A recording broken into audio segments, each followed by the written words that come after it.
A new world order is emerging, a new axis of world powers with common grievances and one common enemy. No prizes for guessing which one, the United States of America, a country which has for decades tried to shape our world in its image and established its preeminence in almost every facet of power, be it military, economy, technology, culture, or morality for that matter. It is America the world looks up to, all thanks to its global influence networks and, of course, the American PR machinery.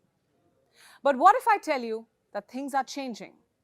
That America's global empire is crumbling, the hegemony of Western nations is dying, and a new alliance is looking to replace it, an alliance led by three countries: Russia, China, and Iran. The three most sanctioned countries in the world. They seem to have formed a rather informal alliance of convenience, a loose alliance of sorts which the West is calling a troika of tyranny and a triad of bullies. What have they done to deserve such titles, and can they really reshape the prevailing world order? Or will they instead push the world into further disorder? And above everything else, where does India fit in this new axis? Does it have any reason to worry? We'll find out over the next few minutes. Hello and welcome to Gravitas Plus. My name is Priyanka Sharma.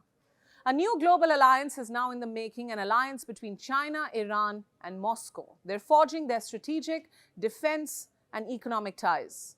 It doesn't take a genius to notice the pattern. Just look at some recent developments.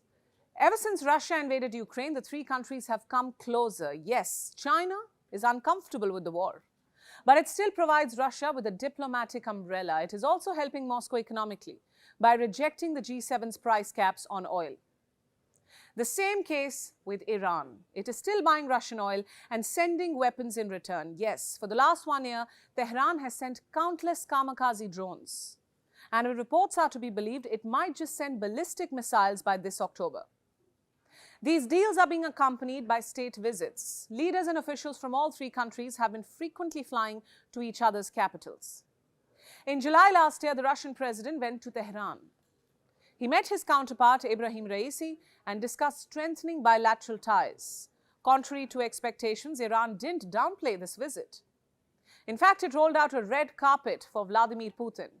The Iranian oil minister personally went to greet Putin. And then in November, a group of Russian security officials visited Iran. Their aim was to find ways to counter Western pressure on both countries. Syria is another good example. Another good example of the Iranian and Russian interests coming together. For years now, both sides have been trying to keep Bashar al-Assad in power. Their only aim is to counter American interests in Syria. Just last week, the US shot down Iranian-made spy drones in Syria. And if we speak of Russia, despite being militarily involved in Ukraine, Russia still maintains a military presence in Syria, an indication that it's not leaving the country anytime soon. And if we speak of Russian and Iranian cooperation in Syria, it's a tale that gets murkier the deeper you dig. Russia continues to provide a decisive cover to Syrian and Iranian-backed ground forces in Syria. And then, of course, we have China. Chinese President Xi Jinping and Russia's Putin recently caught up over a phone call. This was around New Year's Eve. The two sides released statements saying the ties are at their historic best. What's more, Putin said he's expecting a state visit from Xi Jinping soon. "We are expecting you, dear friend," was the message from Moscow. We are hardly surprised. The entire world knows about China's bonhomie with Russia, and we'll focus on China's love affair with Iran, an affair getting intense by the day. You see, in 2021, China and Iran signed a 25-year comprehensive strategic partnership deal, a deal that has given China its deepest ever foothold in Iran, with many Iranians even saying that the deal has literally sold Iran to China.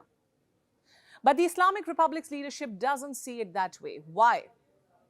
Because in return, Iran was made a permanent member of the SCO, the Shanghai Cooperation Organization, a body led by China. It's the largest regional organization in terms of world population, global GDP, and geographic scope. Iran's membership in this body does little for the region it represents, but more for the powers that run it, Russia and China.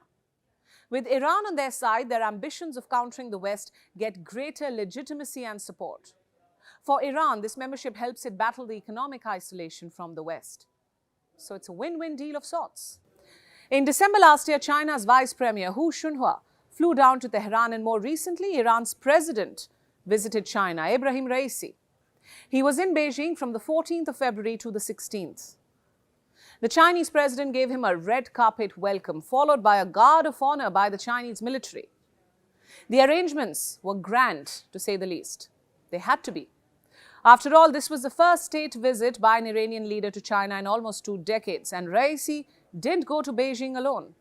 He took along a huge entourage of ministers. The biggest Iranian delegation to Beijing ever. This included 6 members of Raisi's cabinet. In an editorial about the visit, China's mouthpiece, the Global Times, said that the visit was proof that an anti-Western front is growing. Allow me to quote the most telling excerpt from the report. It said, China's deepening cooperation with Iran also has an anti-hegemony and anti-bullying feature. Both China and Iran uphold independent foreign policies, firmly defend the principle of non-interference in internal affairs on international occasions. If anyone feels targeted in this process, then they should first reflect on whether they are too selfish. So how do we perceive such statements and developments? Do they indicate the consolidation of an anti-Western axis? Do they indicate the rise of a new world order? It certainly seems like it, and the American media can't stop talking about it. For the last 2 months, there have been endless reports of how China, Iran and Moscow had joined hands against the West, how Washington will have to take on all 3 at the same time. And not just these 3. Reports say the triad also has a posse of sorcerers' apprentices. What do I mean by that? Smaller nations that agree with their vision, namely Venezuela, Nicaragua, Cambodia, Myanmar, and the most important of them all, North Korea. A country which of late has been flexing its ballistic muscles way too much. So to put it simply, China, Russia and Iran want to unite all like-minded countries behind them and use them as a solid front to counter Western hegemony. This seems like a page straight from the Western alliance building playbook. In the days ahead, you can expect these countries to go all guns blazing on the West. You can expect to see them blaming the West for their ills on global forums and using their vote at the UNSC or the UNGA to thwart the multilateral system. The big question, where will all this leave India? Will India be collateral damage in this game plan?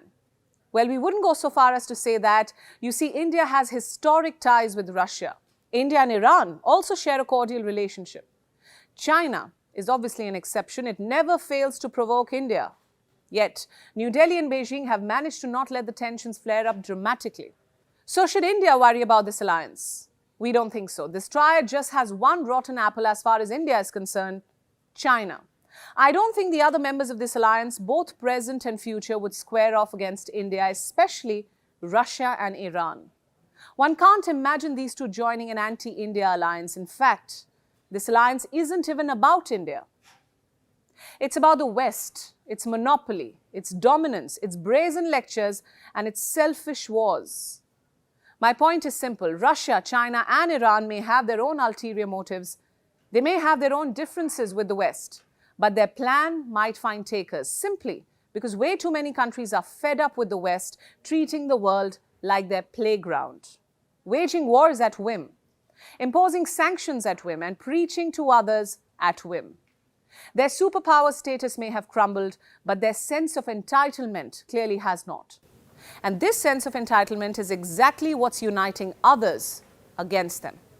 Think about it.